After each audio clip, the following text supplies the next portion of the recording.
রাতে বিজেপি কর্মীর বাড়ি বোম ছোড়ার অভিযোগ, আতঙ্কে পরিবার সহ এলাকাবাসী।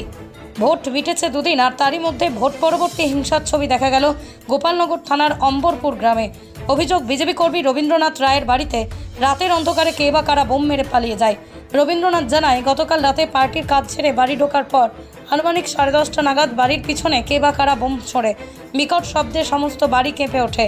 বিজেপি কর্মী রবীন্দ্রনাথ বলেন, তার কোনো শত্রু নেই, কারায় কাজ করলো তা তিনি বুঝতে পারছেন না।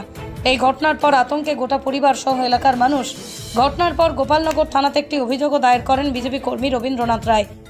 হয়েছে, কালকে আমাদের পার্টির কোনো কাজ ছিল, সেই কাজকর্ম শেষ করে আমি রাত 10টা-10:30 নাগাদ বাড়িতে ফিরি। রাস্তার থেকে আমি নিচে নেমে মোটরসাইকেল বারান্দায় দিয়ে গেটে তালা লাগিয়ে যখন ঘরের ভিতরে যাই, তখন আমার ঘরের পিছনে বোম মারে।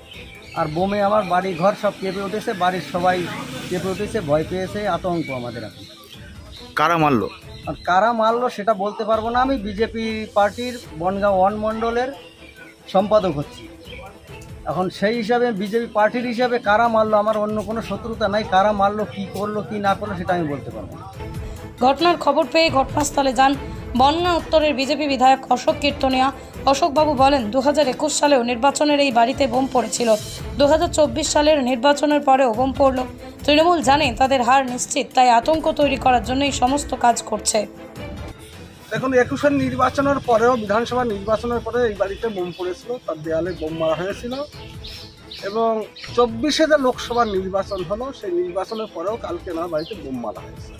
আর তৃণমূলের বিদায় ঘণ্টা বেজে গিয়েছে সমগ্র পশ্চিমবঙ্গ থেকে, এবং বিশেষ করে বনগাঁ লোকসভা তার মধ্যে উল্লেখযোগ্য।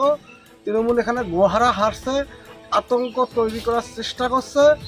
পশ্চিমবঙ্গের আমজনতা আইনিভাবে যেটা করার দরকার সেটা করবে। আর যখন দেখবে জনগণের দেয়ালে পিঠ থেকে গিয়েছে, জনগণ বাঁচার তার ন্যায্য অধিকার আছে, গণতান্ত্রিক অধিকার আছে, সেই গণতান্ত্রিক অধিকার যখন প্রয়োগ করতে তখন আইন তারা হাতে তুলে নেবে। এর বেশি আর কিছু বলবো না।